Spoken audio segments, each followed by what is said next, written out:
Hi friends, welcome to market news. Friends, మీకు ఈ video నచ్చితే లైక్ చేయండి, కామెంట్ చేయండి, షేర్ చేయండి, సబ్స్క్రైబ్ చేయండి. Thank you. ఫ్రెండ్స్, మనం ఈ వీడియోలో సెక్టార్ ఫండ్స్ గురించి తెలుసుకుందాం. సెక్టార్ మ్యూచువల్ ఫండ్స్ గురించి. Okay, sector mutual funds are equity schemes that invest in a specific sector of the economy. These sectors can be utilities, energy, infrastructure, etc. Sector mutual funds అనేవి specific సెక్టార్లో, particular సెక్టార్లో ఇన్వెస్ట్ చేస్తారు. అదే particular sector అంటే energy, infrastructure, utilities, వీటిల్లో ఈ sectors సపరేట్గా ఒకటే సెక్టార్లో ఇన్వెస్ట్ చేస్తారు. ఓకే, సేమ్ సెక్టార్లో డిఫరెంట్ ఇప్పుడు ఫార్మా కంపెనీ ఉంది. ఫార్మా కంపెనీలో డాక్టర్ రెడ్డీస్, ఇంకా వేరే కంపెనీస్ ఏదైనా. ఓకే, ఇంకా మ్యాన్కైండ్ ఫార్మా, ఓకే, లారస్ ల్యాబ్స్, ఓన్లీ ఆ కంపెనీసే. ఇన్ఫ్రాస్ట్రక్చర్ అంటే ఇన్ఫ్రా సెక్టర్లోటి కంపెనీసే. ఓకే, ఎనర్జీ కంపెనీస్ అయితే ఎనర్జీ కంపెనీస్లోనే సెక్టార్లోనే పెడతారు. Okay, sector funds also sometimes refer to as sectoral funds can invest in stocks of companies with varying market capitalisations and security classes. Different market క్యాపిటలైజేషన్లో same సెక్టార్లో different companies, same సెక్టార్లోనే different కంపెనీస్లో పెడతారు market క్యాపిటలైజేషన్ను బట్టి. Okay, these funds allow people to invest in the best performing stocks in the specified sector. అందుకే దీన్ని ఈ ఫండ్స్లో, సెక్టార్ ఫండ్స్లో పెడితే ఇది పీపుల్కు కన్వీనియంట్గా ఉంటుంది. ఒకటే సెక్టార్లో డిఫరెంట్ కంపెనీస్.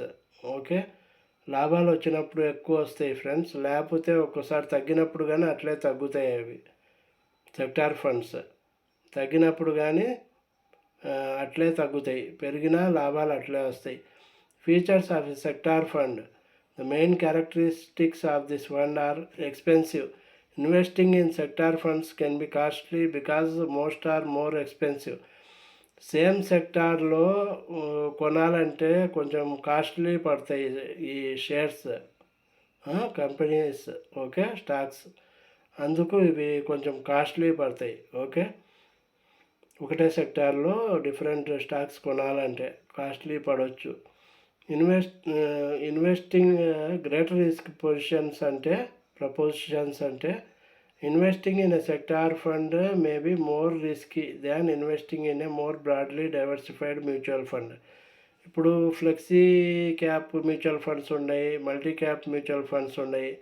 వాటిల్లో పెడితే డైవర్సిఫై అవుతుంది మీ అమౌంట్, లార్జ్ క్యాప్కు, మిడ్ క్యాప్కు, స్మాల్ క్యాప్కు అట్లా.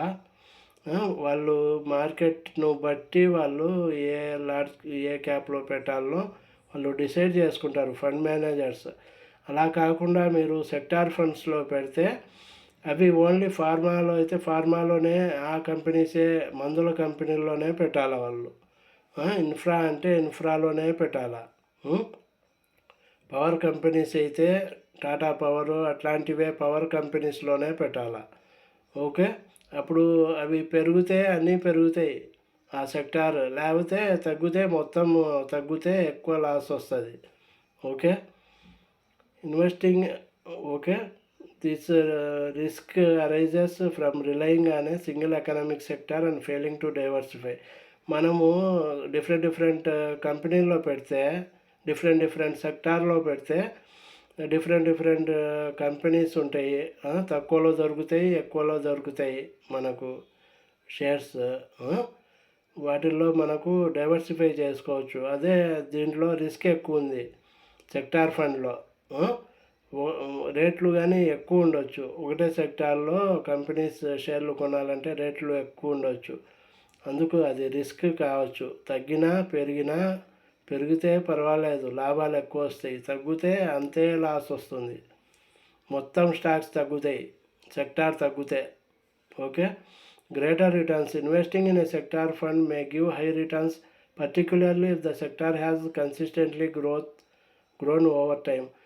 ఇవి పర్టికులర్ టైంలో కొన్ని రోజుల తర్వాత పెరిగితే బాగా పెరుగుతాయి, అప్పుడు లాభాలు వస్తాయి. Okay. Divergence. Different sector funds are expected to perform differently depending on several factors including the time of the economic cycle. మనము డైవర్జెన్స్ చేస్తే డిఫరెంట్ సెక్టార్ ఫండ్స్ పర్ఫామ్ బాగా చేయొచ్చు. Several factors including time of the economic cycle. ఇప్పుడు market conditions బాగుంటే, అన్నీ ఫేవరబుల్గా ఉంటే ఆ సెక్టార్స్, డిఫరెంట్ సెక్టార్ ఫండ్స్ బాగానే పర్ఫామ్ చేయొచ్చు. Okay. Low diversification. Sector funds are limited in the diversification since unlike other mutual funds and they invest virtually entirely in a single market sector. ఇది లో diversification కింద పోతుంది. అంటే మీరు ఒకటే సెక్టార్లో వేరే వేరే కంపెనీస్, ఆ సెక్టార్కు చెందిన కంపెనీస్లోనే మీరు ఇన్వెస్ట్ చేస్తారు కాబట్టి ఇది లో డైవర్సిఫికేషన్ అంటారు దీన్ని. ఇట్లా పెట్టకూడదు, పెట్టినా వెయిట్ చేయాల్సి వస్తుంది లాభాలు రావాలంటే. ఆ సెక్టార్ రొటేషన్ ఉంటాయి మార్కెట్లో. ఇప్పుడు ఒక సెక్టార్ ఇన్ఫ్రా బాగుంటే నెక్స్ట్ ఫార్మా బాగుంటుంది, నెక్స్ట్ రియల్ ఎస్టేట్ బాగుంటుంది, నెక్స్ట్ బ్యాంకింగ్ బాగుండొచ్చు. అట్లా ఒక్కోసారి ఒక్కో సెక్టార్ లాభాల్లోకి వస్తూ ఉంటుంది స్టాక్స్. ఓకే. ఈ సెక్టార్ సెలెక్ట్ చేసుకుంటే మనము ఏదో ఒక సెక్టారు, అది ఎప్పుడు డౌన్ అవుతుందో ఎప్పుడు పెరుగుతుందో మార్కెట్ కండిషన్స్ని బట్టి పెరుగుతూ ఉంటాయి, తగ్గుతూ ఉంటాయి. Okay. Types of sector funds. Here are various types of sector mutual funds. Sector funds can be classified into following types. అంటే మనము రియల్ ఎస్టేట్ ఫండ్స్ ఉంటాయి, which allows investors with a small investable corpus to participate in the real estate market. తక్కువ డబ్బుతో మనము real estate మార్కెట్లో enter కావచ్చు, real estate ఫండ్స్లోకి. ఇదొక sector. Okay. Utility funds ఒక sector which invest in well performing companies from the utility sector and are usually focused towards offering steady dividends. కొన్ని dividends ఇస్తూ ఉంటాయి, ఆ కంపెనీ ఆ సెక్టార్లో కానీ మనము ఇన్వెస్ట్ చేసుకోవచ్చు. ఓకే.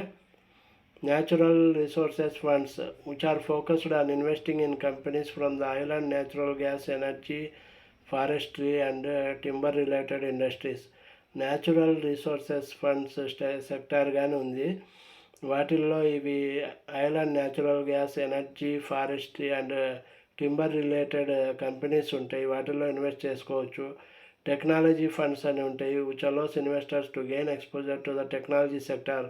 టెక్నాలజీ సెక్టార్ అంటే IT services sector, Infosys, TCS, Cognizant ఇట్లాంటివి ఉంటాయి. కాగ్నైజెంట్ ఇక్కడ లేదు, అమెరికాలో ఉంది లిస్ట్ అయ్యి. ఓకే. ఇక్కడ టీసీఎస్, ఇన్ఫోసిస్, ఇంకా వేరే కంపెనీస్, విప్రో అట్లా ఉన్నాయి కదా, ఇవి టెక్నాలజీ ఫండ్స్ ఇవి. ఇదొక సెక్టార్. ఈ కంపెనీస్ ఫైనాన్షియల్ ఫండ్స్ అంటే which invest primarily in companies from the financial industry like banking, insurance, accounting firms ఇట్లాంటివి. ఫైనాన్స్ అంటే బజాజ్ ఫైనాన్స్ అట్లాంటివి. ఓకే. జియో ఫైనాన్స్ అట్లాంటివి ఫైనాన్షియల్ కంపెనీస్, అవి ఫైనాన్షియల్ ఫండ్స్ అంటారు. ఆ సెక్టార్ కొనొచ్చు. Communication funds which focus on investing in the telecom communication sector and often include internet related companies too. ఇంటర్నెట్కు related companies ఉంటాయి టెలికమ్యూనికేషన్వి, వాటిల్లో పెట్టవచ్చు. కమ్యూనికేషన్ ఫండ్స్ సెక్టార్ అంటారు. హెల్త్ ఫండ్స్ అంటే హెల్త్ సెక్టార్, అది which cover companies and for profit medical institutions like pharma companies, lab companies ఉంటాయి. Okay. Doctor path labs అట్లాంటివి. Pharma అంటే మీకు తెలుసు, డాక్టర్ రెడ్డీస్, మ్యాన్కైండ్ ఫార్మా అట్లాంటివి, ఫార్మాటివి ఆ ఫండ్స్లో పెట్టవచ్చు సెక్టార్లో. ప్రీషియస్ మెటల్ ఫండ్స్ ఉంటాయి కొన్ని which offer the investors exposure to various precious metals like gold, platinum, silver, copper and palladium. ఇవి మ్యానుఫ్యాక్చరింగ్, సెల్లింగ్ చేసే కంపెనీస్ ఉంటాయి, గోల్డ్, ప్లాటినమ్, సిల్వర్ అట్లాంటివి. ఇది sector funds friends. Okay. Sectoral funds అంటే ఇది క్లుప్తంగా మీకు వివరించాను. Okay friends, thank you. ఇది సెక్టార్ ఫండ్స్ గురించి. Thank you. బాయ్.